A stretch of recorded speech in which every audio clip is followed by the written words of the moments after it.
J'ai grandi avec une mère qui m'a donné ce goût à la musique et elle m'a filé ses vinyles quand j'étais au collège. Donc j'écoutais que des chansons des années 80, David Bowie, Freddie Mercury, Imagination, Chagrin d'amour. Mon dernier single, ouais, c'était aussi un peu un challenge pour moi d'autoproduire ce projet et de le réaliser de A à Z. Donc j'ai fait beaucoup de rencontres qui m'ont permis de créer ce single, notamment Ota avec qui j'ai coécrit cette chanson. Je suis arrivé, je lui ai dit écoute voilà, je veux faire ça et je suis arrivé avec un texte, on a commencé à écrire la chanson à deux et je pense qu'elle s'est écrite en 2 heures à peu près, on a trouvé la mélo, boum boum, tout s'est fait.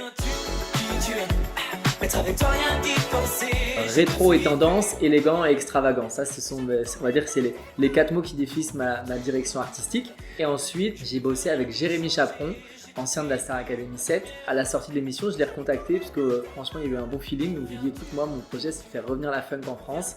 Je sais que c'est osé, mais c'est un parti pris que je me donne de réussir et c'est un projet qui me tient à cœur. Donc, je vais tout faire pour réussir. Tout a été travaillé à l'analogique. De nos jours, quand on fait de la musique, il y a un ordinateur, une bibliothèque de centaines de milliers de sons différents. Et en fait, tu cliques et tu prends la sonorité et tu la glisses là où tu veux en termes de rythmique.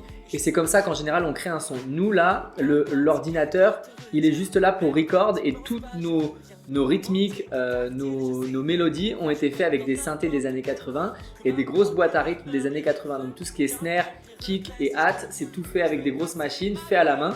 Et donc du coup, c'est ce qui donne, je pense, ce côté très rond, très groovy à la musique. Et je pense que c'est ce qui fait aussi son charme, faire de la musique avec les instruments et faire tout de A à Z avec chaque instrument. Je pense que c'est ce qui donne aussi la beauté de la chose. Je voulais ce côté rétro, donc on a fait ce côté rétro de A à Z, notamment dans la pochette du single qui a été faite avec une vieille lentille des années 80, des vieux projecteurs des années 80. On a choisi pour le clip, pareil, de tourner avec une vieille caméra qui donne ce côté très rétro. On a choisi un format 4/3 pour garder l'ADN rétro de A à Z. Donc c'est des choses pas communes. On est dans une ère où le rétro est tendance. Beaucoup de gens vont dans les fripes. Je pense que voilà, c'est un air cyclique qui revient.